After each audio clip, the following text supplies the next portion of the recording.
Alors, cours sur le système de numération en décimale binaire et hexadécimale. Partie numéro 1. Alors, dans la partie numération des nombres, nous avons l'habitude d'utiliser la base 10, c'est celle que nous avons vue depuis le primaire. Alors, une base 10, caractéristique, c'est qu'elle est composée de 10 caractères, qu'on appelle chiffres, entre 0 et 9. C'est pas la seule base qu'on utilise dans la vie courante, c'est la base 12, les douzaines, comme pour les œufs. Pour les minutes et les heures, c'est une base 60. Et enfin, pour les jours, c'est 24. Alors, prenons par exemple le nombre décimal 29. Et on va voir comment ce nombre se décompose dans la base 10. En 29, en base 10, s'écrit 2 fois 10 plus 20. Pardon, 2 fois 10 plus 9, excusez-moi. Qui peut se traduire aussi de la forme suivante. 2 fois 10 puissance 1 plus 9 fois 10 puissance 0. Donc dans ce cas de figure, on voit apparaître explicitement ici la base 10 avec une puissance, un exposant associé. 10 puissance 1 plus 10 puissance 0. Donc tout nombre dans une base quelconque se décompose sur cette valeur de base avec un exposant adéquat. Alors, ce qui nous amène maintenant au point 2, voir dans le cas le plus général comment une base B peut caractériser des nombres. Alors, si vous avez une base B, c'est un nombre entier qui doit être supérieur à 2. Et elle est caractérisée par B caractères différents. Alors, ça peut être des caractères numériques ou des caractères alphanumériques. On verra ça avec la base hexadécimale. Alors, prenons par exemple un nombre en base 10 et on va voir comment on peut le décomposer dans cette base B. Alors, dans cette base B, il existe un certain coefficient n-1 qui, multiplié par la base avec une certaine puissance, n-1, permet de s'en approcher. Et on affine au fur et à mesure la décomposition avec un autre coefficient an-2 multiplié par une puissance légèrement inférieure, bn-2, et ainsi de suite. Jusqu'à ce qu'on arrive à 1 fois b1, b puissance 1, plus le dernier, a0 fois p0. Alors le coefficient n-1 qui est complètement à l'extrême gauche correspond au coefficient de poids fort, puisqu'il correspond à la puissance de b, avec le maximum, avec l'exposant le plus élevé, et inversement, A0 est le coefficient de poids faible.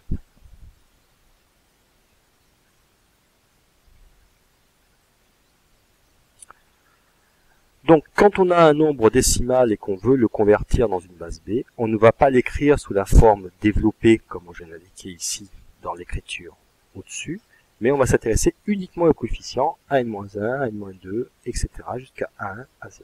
Et on l'écrira sous la forme suivante. Compact, an-1, n-2, 3 petits points, puis A1, A0, et on précise la base dans laquelle on travaille. Alors ceci nous amène à traiter un cas très particulier de base, c'est le système binaire, qui est utilisé en informatique. Donc un système binaire de numération est un système en base 2, et contient 2 caractères, ou bits, qui valent 0 ou 1. Donc comme tout à l'heure, un nombre en base 10 s'écrira sous la forme an-1, an-2, 3 petits points, A1, A0 en base 2, sachant que les coefficients n-1 à A0 ne peuvent prendre que 2 valeurs possibles, soit 0, soit 1. Alors, on donne un nom un petit peu particulier sur les bits de poids fort et les bits de poids faible, les coefficients de poids fort et les coefficients de poids faible. Le MSB, c'est ce qu'on appelle le bit de poids fort, en anglais Most Significant Bit, et le LSB, bit de poids faible, que l'on note Least Significant Bit. Alors on caractérisera un nombre en binaire aussi par le nombre de bits, comme ceci, en disant qu'il est codé sur n grand N bits. Alors ceci nous amène maintenant à voir les modes de conversion binaire décimale dans un premier temps. Alors soit le nombre 11101 en base 2. Donc on marquerait que je n'ai pas dit 11101. Donc quand on travaille en base 2, on explicite toutes les valeurs de bits. Par contre en décimale, on expliquera comme on le fait d'habitude. Donc 11101 s'écrit comment? Eh bien, il suffit de prendre le bit de poids fort, le MSB, et de chercher quel est son rang dans la décomposition. Donc si on regarde bien, c'est le 1, 2, 3, 4, 5, cinquième rang, sachant qu'on est à n-1, ça veut dire que ça correspond à 2 puissance 4. Donc on écrira 1 fois 2 puissance 4.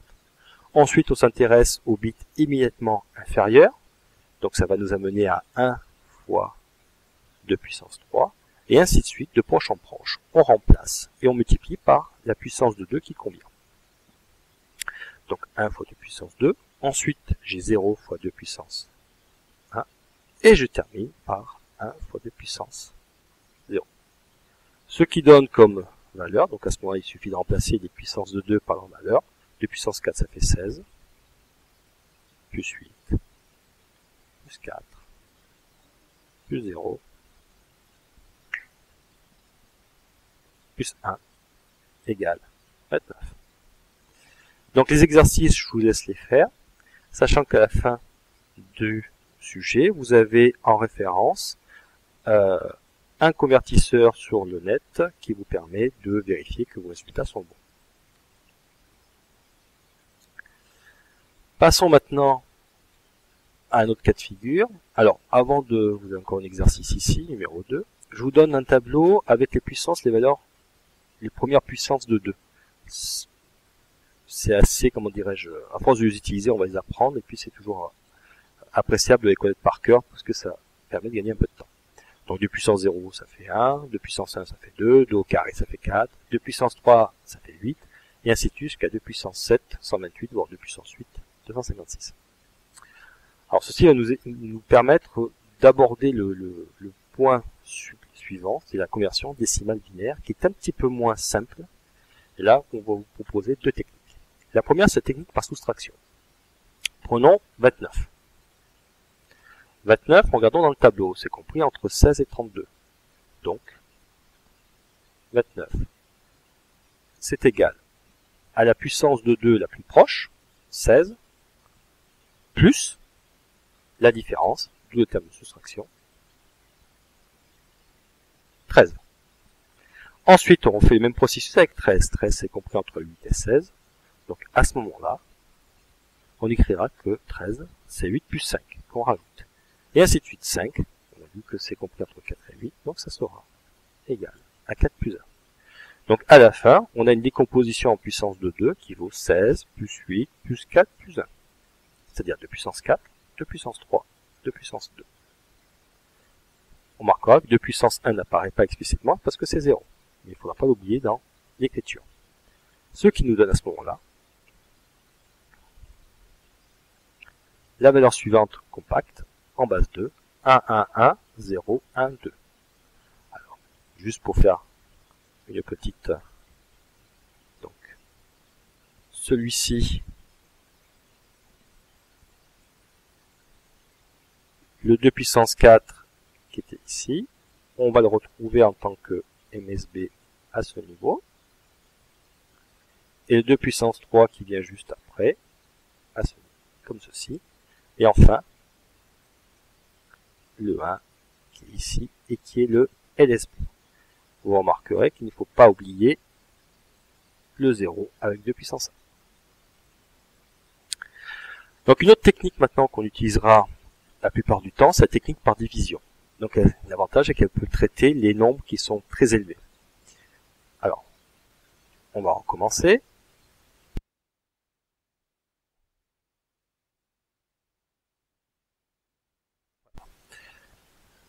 On va donc diviser le nombre par la base, donc par 2.